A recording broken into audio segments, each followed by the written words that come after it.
I looked today on Transfermarkt, the site that we work for, and I looked at the squad. If Luis Diaz signs, he will be the 11th player on that squad who's 28 or older.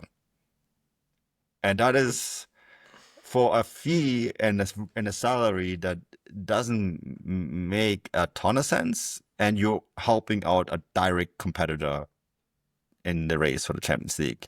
And we did an entire podcast on how PSG have built a successful squad. We mentioned on this show that Liverpool and Man City and other big European clubs are now following the model. The only other top team in European football that has an age structure like Bayern Munich are Inter Milan. And so, yeah, they reached the Champions League final, but we all know what happened there.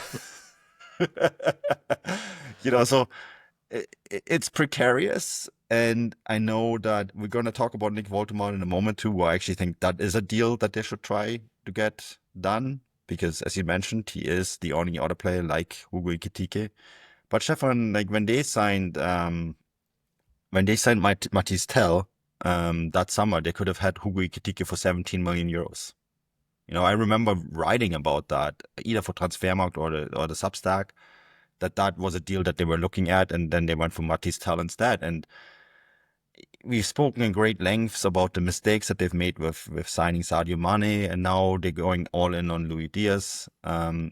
It's in so many ways, okay, he's a left winger, he's the player that you need, but he's also in an age and in a structure and going to cost you a salary that is going to make it more complicated for you down the road while you're strengthening a direct competitor. Yeah, it's a hard one to kind of explain. But so has Bayern's entire kind of transfer strategy, to be perfectly honest with you, for a while now. I think you could even go back to like the Harry Kane deal, which we've talked about extensively. And, I questioned it at the time. We went back and forth on it, and you were reporting it from the very earliest days. And I was saying, I don't understand this at all. Why would they sign him? And you were like, I don't know, but they're doing it. And they did. So you were absolutely spot on. But even back then, I was like, why are they signing this guy at this age? Yeah. And, Kane's done fine. He's done what he's expected to do. Whether he's actually improved that team or not is a question for another day. But I think with Luis Diaz, they're probably looked around the market to see who's available.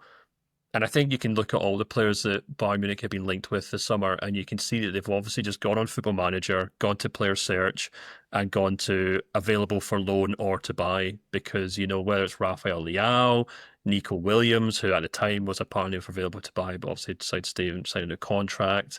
Luis Diaz, technically not for sale by Liverpool, but obviously a player who's been making a lot of noise behind the scenes because he's not happy with his contract situation. So he's obviously looking for a move, even if Liverpool technically maybe don't want to sell him. At least that's reporting.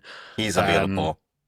I heard the same, but now I've been told by someone who I trust that he is available for a fee, and that fee is 65 million euros plus bonuses. Yeah. And well, there we go then. Yeah. So he is. He still shows up on the player search for sale, one way or another. And there's so many other ones like Marcus Rashford or Xavi Simons, blah blah blah. They're obviously just looking for a ready-made replacement. And to be fair, if you take a look at who are scoring and creating the most goals for Bayern Munich last season, you can kind of understand why they're maybe beginning to panic. Because if you take a look at which players have got who averaged the most non-penalty goals and assists in the Bundesliga last year for Bayern, Michael Olise, okay, great player, he's going to be absolutely fine. Harry Kane second after Olise, now 31. We'll see how well he does. Okay, fine, but he played a lot of football last season. We'll need to see if he can continue to doing that. Leroy Sané is now left. Finished the season with the third highest non-penalty goals and assists in that Bayern squad. Fourth place, Serge Gnabry. Probably going to spend the season sitting on the bench. Jamal Musiala out to the end of the year. Kingsley Coman potentially also sitting on the bench, but we'll see. After that, it's Rafael Guerreiro, who surprisingly, fullback / midfielder. Then it's Thomas Muller, it's Hiroki Ito, and then Matthias Tell. Now, how many of those players, Manu, do you think are actually going to play a significant role in that Bayern team next year? Olise obviously will. Kane obviously will. Gnabry and Coman will obviously play parts in the team, obviously, as either I super think Coman will subs have a good year.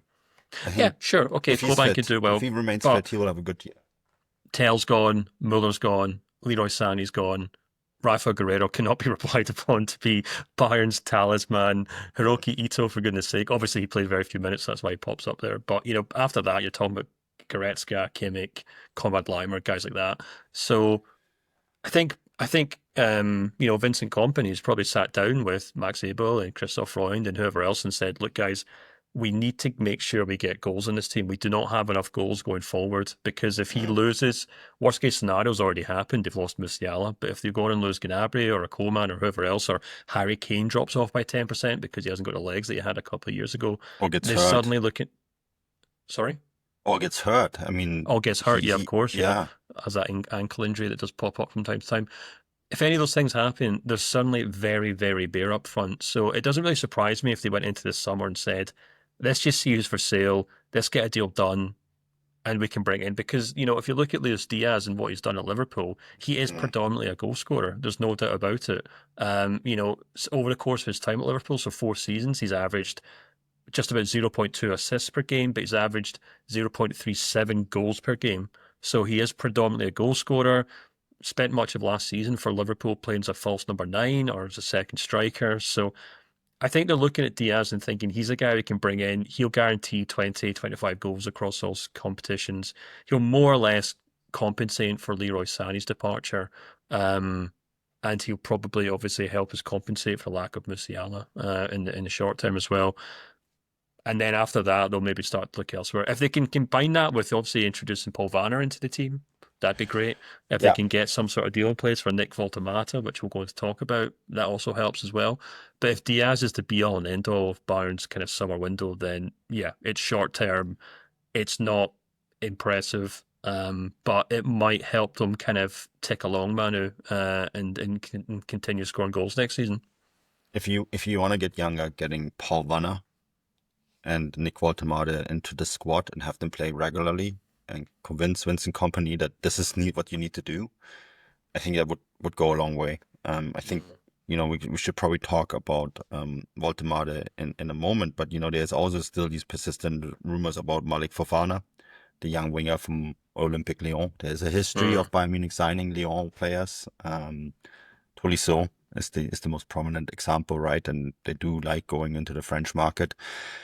If there was a report today about the amount of money Textor is owning to various creditors, not just for Lyon, but also with the other football institutions that he owns in Brazil, and he's involved with Crystal Palace, and a deal can probably be made there. But you have to remember, like a young player like Fofana is in high demand with other clubs as well. And so if let's say they bring in Diaz, to compensate for Sané's departure, and then they bring in someone like Fofana on top of it, and they somehow manage to convince Stuttgart to get Voltemade, and then Vanner can play a role, then the picture changes a little bit, right? Because you're younger and you added one experienced player to an already very experienced squad. But I think where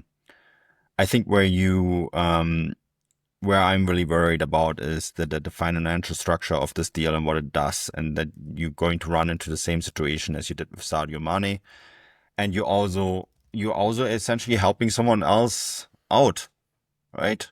Mind you, maybe someone else will sign Luis Diaz anyways. Maybe Saudi will come in, maybe some club from Italy. There's always someone out there who is willing to spend that kind of money, right? But it is one where I'm a little bit worried about what that means for the structure of the squad. And in a world where everyone is getting younger, this is not going to help.